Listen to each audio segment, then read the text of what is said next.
Kita menawi mangke karenan penggali tur warga masyarakat meniku saestu antusias anggenipun mirsani wayang mangke taun ngajeng ugi badhe wayangan melih. Amin. Ning tanpa ngangge dagelan gareng. Mas, kula dongakne undang Mas teko saiki. Kula panjen golek saged pangan mawon. Nggih, tetep ngangge dagelan gareng. Tralala. Bebas ngandang iso pisan tok kapok. Ya boleh saja Pak, kalau Mas Cahyo ini rekote neten iki. Nggih nuwun sewu. Memang Bapak Cahyo tadi seorang sarjana, seorang dosen. Dados penting kula porsi-porsine kula ngeten iki niku ngoten kan besok pas Cahyo niki. Dadi nek kula ngeten iki nggih namung donga mawon ya Allah. Muga-muga pas Cahyo ngejog kula. Ya Allah. Muga-muga Mas Cahyo ngejog kula. Kula nggih ngoten terus. Sampe lek ndonga ngoten malah salah. Lah kok pripun lho? Mugi-mugi wonten piyayi nanggap Mas Cahyo lajeng ngejak kula. Ngoten. Ya Allah, mugi-mugi wonten priyayi ngejog Mas Cahyo ngejak kula. Nggih, niku dereng karuan lek dadi lho Mas. Lah terus Mugi-mugi ngejog kula ning nggih mboten batal. Lek batal merongos lho sampe. mugi-mugi ngejog kula boten batal. Nggih, mboten badhe batal, tetep berlangsung wayangan dengan sukses lan ugi mugi-mugi lunas. Lewat dibayar merongos nah sampe.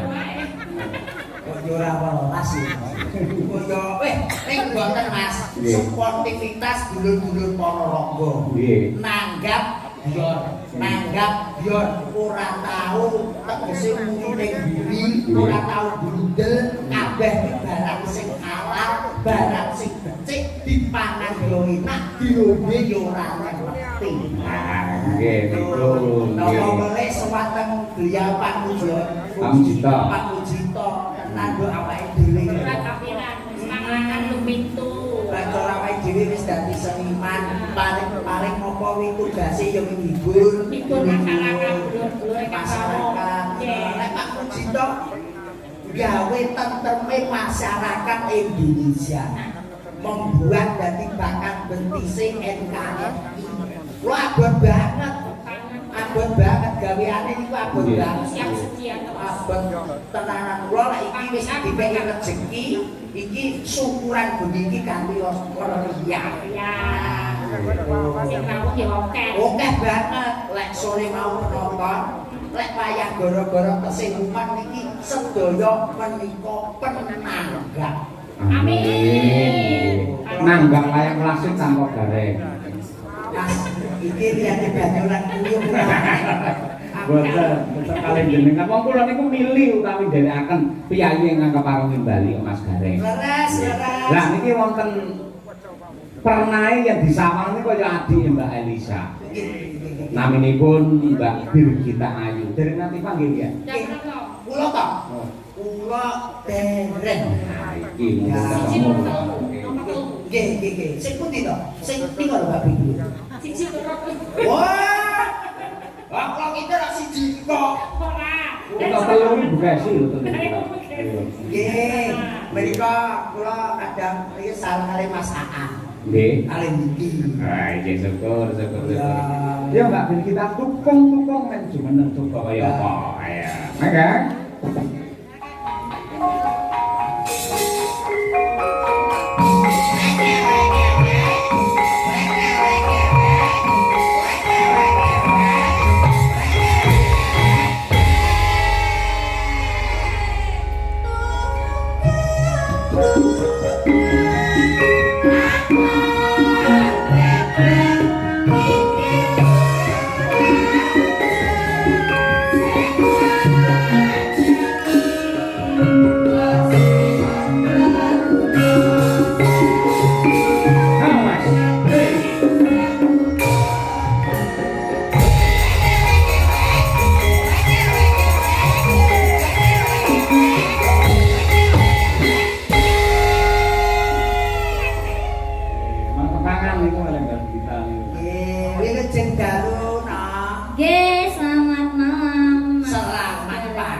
pisan apa ping pindho? Mosok to Mas kok lali. Oh, kowe mesti dihentak mesti lali. Dihentak lali soalnya.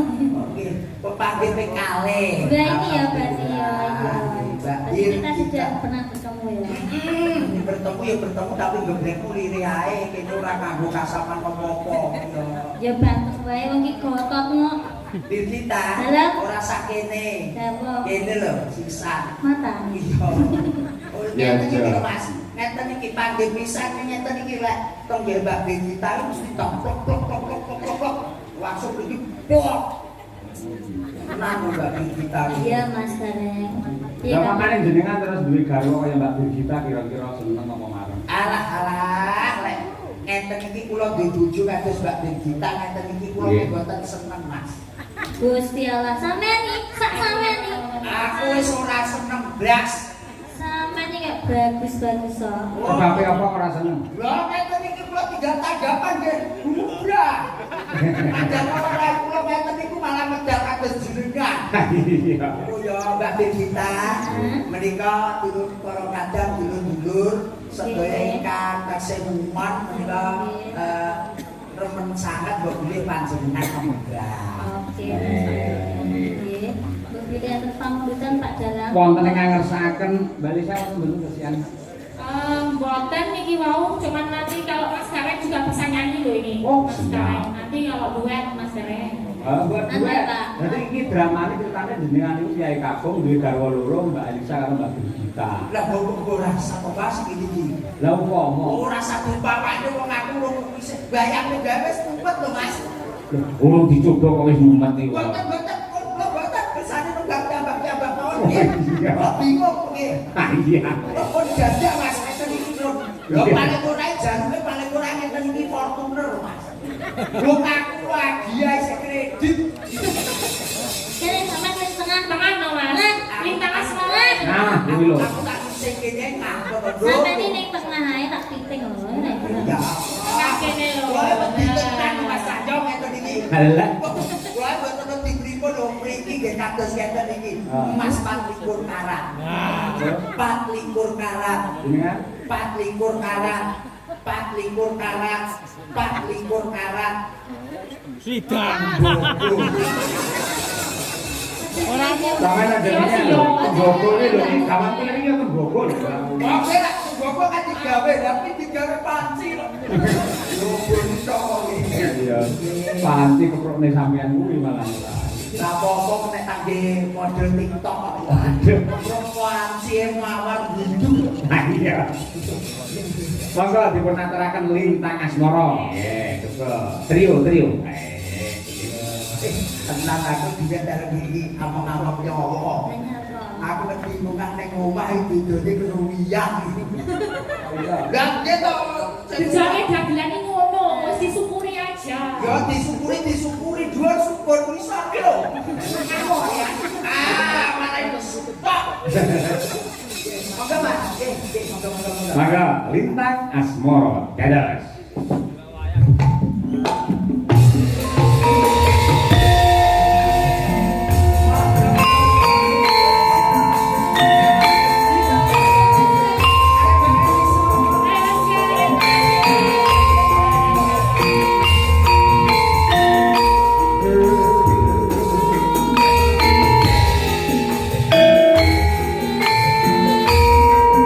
Wis iki, Bro.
Lambing ngertos niki lek Mas Gareng Mbak ya suarane bergas jos tenan. Nggih, ngatok Gun, gamelan dhewe.